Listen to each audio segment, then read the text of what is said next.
Hello बच्चों, welcome to the 9th class.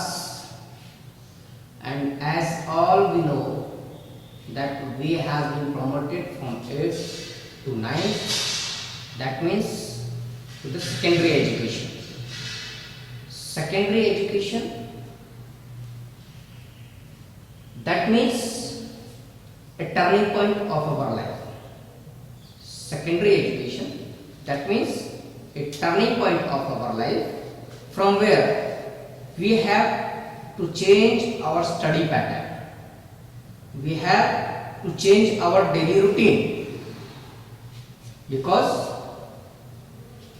till what was our study method, what was our pattern, that was up to the lower standard or up to the 8th standard. But when once we have entered to the secondary level, then our workload, our level of education and our responsibility all rises together. Here at this level, you will meet to the new level of studies, new faces who are going to teach you entirely different level, entirely different terminology and entirely different way of teaching. So before we going to start our study,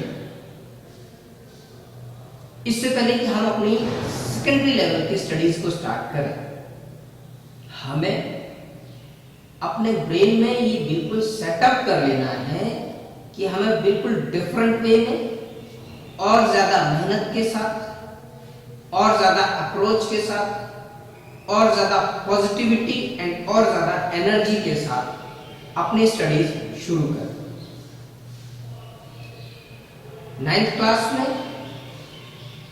as far as science is concern, जहां तक science का सवाल है, तो I am going to start your science with chapter 5, and that is fundamental unit of life. Fundamental unit of life. चलो, before that I must clear it out कि science 9th science में हमारे पास physics, chemistry and biology, 3 different subjects होंगे with in the same book.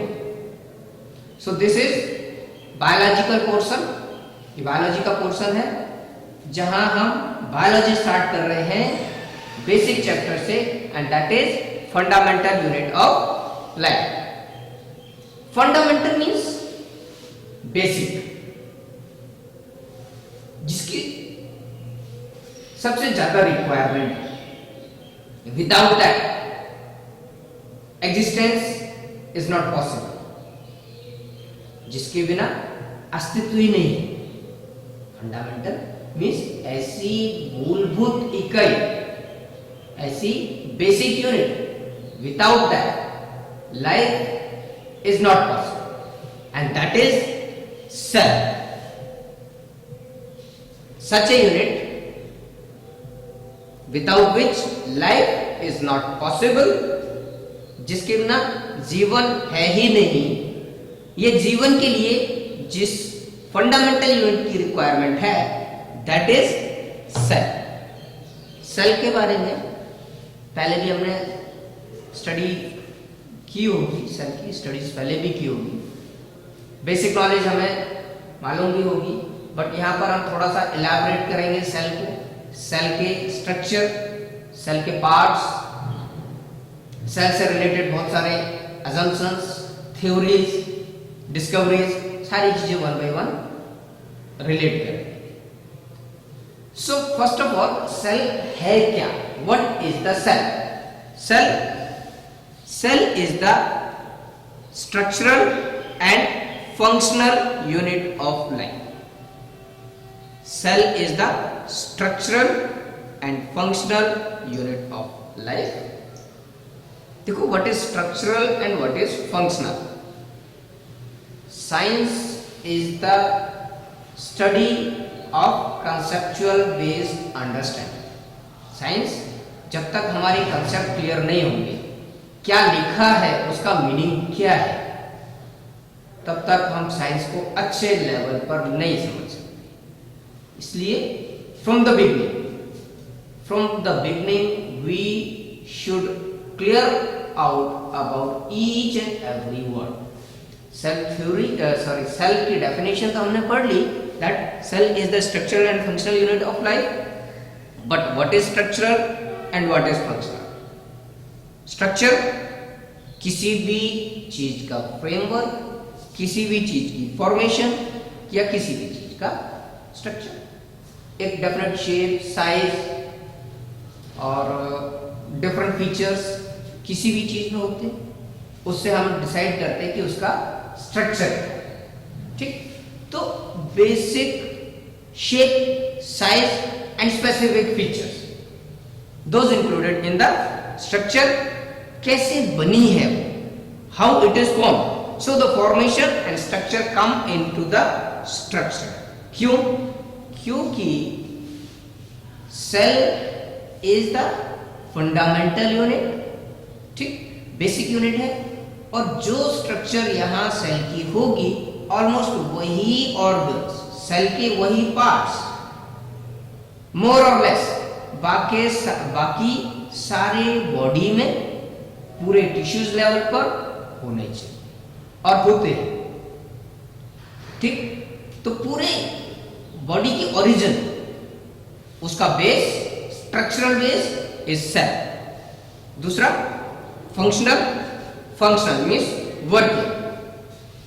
Functional means working, कि जैसे पूरी body की कोई भी वर्किंग है, but that working has been started और ओरिजिनेटेड फ्रॉम द सेल। एक सेल की क्या वर्किंग है, that working is going to decide and define working of full entire body, working of entire body, that working of cell is going to decide. ठीक, तो दो different चीजें हुई, structural and functional, इसीलिए इसको बोलते हैं structural and functional unit of the life, right.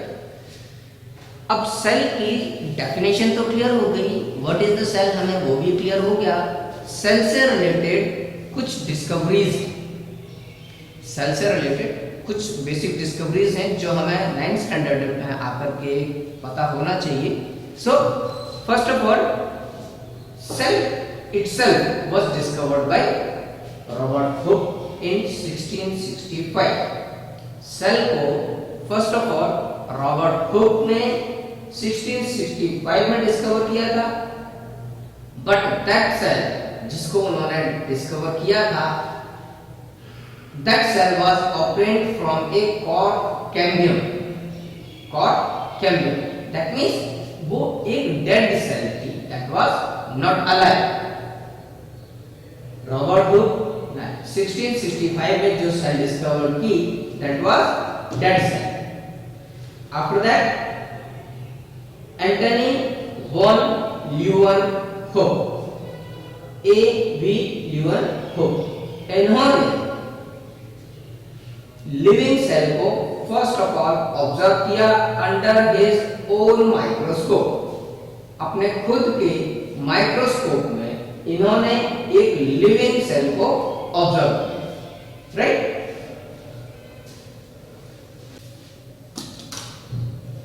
So A.V.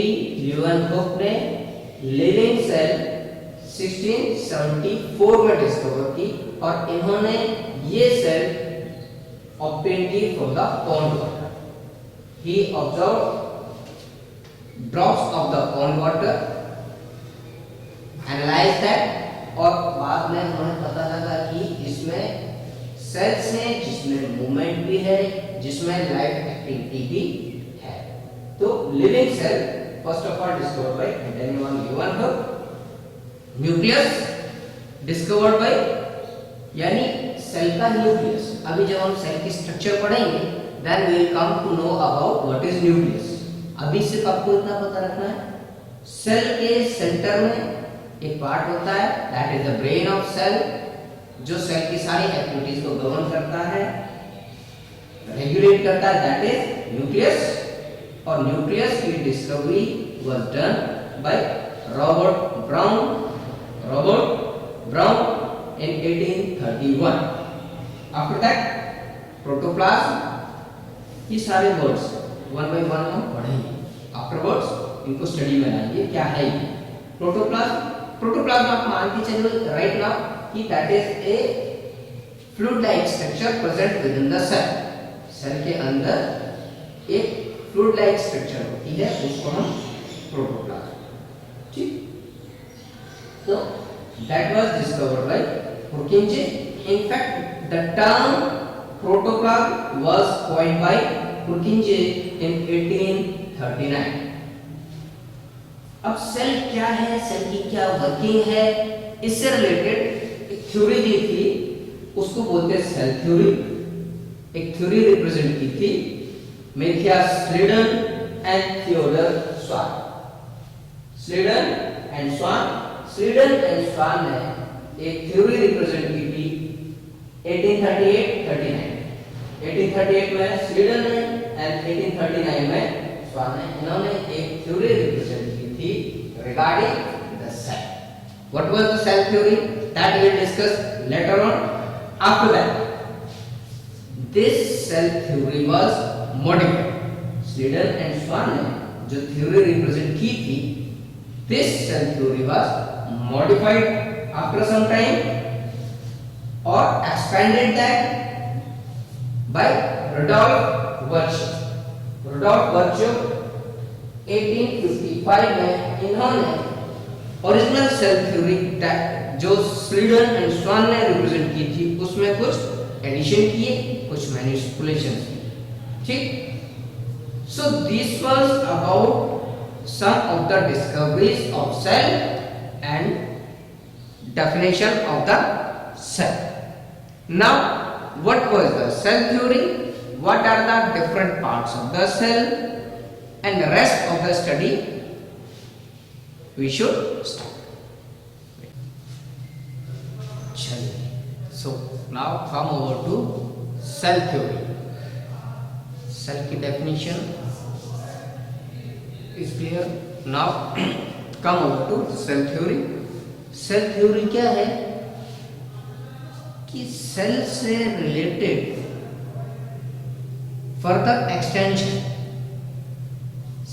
कि सेल से ऑर्गेनिजम्स कैसे बने हैं, बेसिक कंसेप्ट क्या है, इसको लेकर के, इस कंसेप्ट को लेकर Matthias Schleiden and Theodor Schwann. Schleiden ने 1838 में और स्वान ने 1839 अपनी अपनी थ्योरीज दी, और दोनों थ्योरीज ऑलमोस्ट सेम। तो थ्योरीज उनकी क्या कहती थी, सेल थ्योरीज, कि all living organisms are made up of cells. सारे के सारे लिविंग ऑर्गेनिजम्स सेल से बने हुए। पहले थ्योरी समझो, then will come to living organism, कि एक्चुअली लिविंग ऑर्गेनिजम्स हैं। तो all the living organisms are made up of cells. Cell is the basic structural and functional unit of life. all cells arises from pre-existing cells. Now try to understand. सारे के सारे living organisms cell से बने होते हैं. Living organisms ऐसे organisms जिनमें life है. Starting from the lower organisms, छोटे से छोटा ऑर्गेनिजम्स, अमीबा कंसीडर करो, पैरामीशियम कंसीडर करो, बड़ा ऑर्गेनिजम्स ह्यूमन लाइफ कंसीडर करो, एलिफेंट, व्हेल, ट्रीज, व्हाटएवर. तो प्लांट्स एंड एनिमल्स, छोटे एनिमल्स एंड बड़े एनिमल्स, ठीक, छोटे प्लांट्स एंड बड़े plants, all are living organisms. पहले कंसेप्ट क्लियर. प्लांट्स भी लिविंग हैं, एनिमल्स भी लिविंग हैं, smaller animals and smaller plants, higher animals and higher plants, all are living organism. तो ये सारे के सारे लिविंग ऑर्गेनिजम्स सेल से ही बने हुए हैं। Cell structural and functional unit है लाइफ की। और दूसरा कि नए सेल्स जब भी बनेंगे, नए सेल्स जब भी बनेंगे तो पहले से एग्जिस्टेड सेल्स से बने। तो all cells arises from pre existing cells. इसके लिए एक टर्म यूज किया था कि सेल जितने भी हैं प्री एग्जिस्टिंग सेल से ही डिराइव होंगे, कहीं से भी नया कोई सेल नहीं। राइट। आफ्टर दैट ये है सेल थ्योरी। सेल थ्योरी को फर्दर एक्सपेंड किया था रुडोल्फ वर्च्यू। हमने जो लास्ट में लिखा था, रुडोल्फ वर्च्यू ने इसको एक्सपेंड किया था, थोड़ा सा alteration. Now come over to shape and size of the cell. Cell की शेप क्या हो सकती है, साइज क्या हो सकता है। नॉर्मली एक पर्टिकुलर सेल का कोई डेफिनेट शेप हम नहीं कह सकते। सारे सेल्स एक जैसे नहीं होते। All the cells are not similar in shape and not similar in size. Type of cell या पर्टिकुलर सेल के ऊपर डिपेंड करेगा कि उसका शेप एंड साइज कैसा होगा। सपोज एमीबा की बात करें। एमीबा यूनिसेलुलर मींस एक सेल से बना हुआ ऑर्गेनिज्म है और इसकी शेप एंड साइज फिक्स नहीं। शेप इनफैक्ट शेप फिक्स नहीं होती, हमेशा इसकी शेप चेंज होती है। सी ये एमीबा है, अभी हम डिटेल में बाद में पढ़ेंगे। ये भी हो सकती है इसकी शेप, ऐसी भी हो सकती है।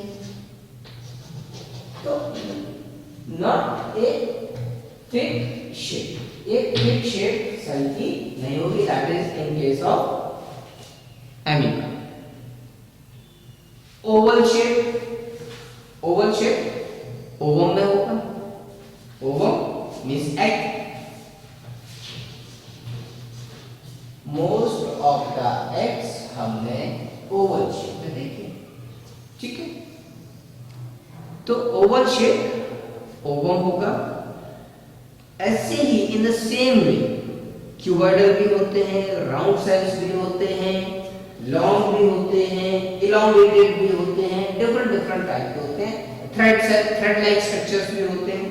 तो शेप एक पर्टिकुलर सेल की शेप तो फिक्स हो सकती है, बट सारी सेल्स किसी एक पर्टिकुलर शेप में होंगी ऐसा पॉसिबल नहीं है। नाउ साइज की अगर बात करें तो इन द सेम वे सारे सेल्स का साइज भी सेम नहीं हो सकता है। शेप फिक्स नहीं है तो साइज भी डिफरेंट होगा। तो सेल की टाइप के ऊपर, पर्टिकुलर सेल के ऊपर डिपेंड करेगा कि सेल का साइज क्या है। अब देखिए यूकैरियोटिक एंड प्रोकैरियोटिक। यूकैरियोटिक क्या है, प्रोकैरियोटिक क्या है, ये जब टाइप्स ऑफ द सेल्स पढ़ेंगे तब हम डिस्कस करेंगे। मीनवाइल आप सिर्फ साइज से कंसर्न करें। जो यूकैरियोटिक सेल होगा उसका साइज है approximately 5 to 100 mu m. Mu means micro, m means metre. So 5 to 100 micrometre eukaryotic cell का साइज हो सकता है। प्रोकैरियोटिक सेल यूकैरियोटिक के कंपैरिजन में छोटे होते हैं। दैट्स व्हाई इनका साइज 1 to 10 माइक्रोमीटर कंसीडर करें। ठीक। अब यूकैरियोटिक और प्रोकैरियोटिक में डिफरेंस क्या है, मेजर डिफरेंस समझने की कोशिश करो। डिटेल्स बाद में पढ़ेंगे। सपोज